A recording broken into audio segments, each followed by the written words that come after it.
I don't know if you realize it, Danielle, but when you were a baby, you saved my life.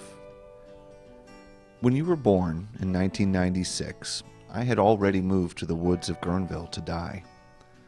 At 26 years old, I had been living with AIDS for 3 years, and my doctors told me there was a good chance that I'd be dead within 2 years. Guerneville was full of stories like mine.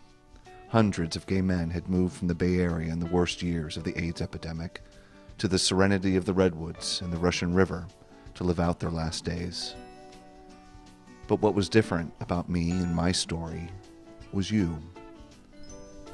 After you were born, your mom needed to get back to work in Sebastopol and needed someone to watch you while she was working. Despite the utter wreck my life had become, I was given that honor. You changed me, sweetie. You turned the disaster of my life into something hopeful. You gave me a reason to be alive and to reclaim my future. How did you do that? It was so simple and so profound. You accepted me just the way I was. Your guileless affection restored me to who I really am, who I always was meant to be.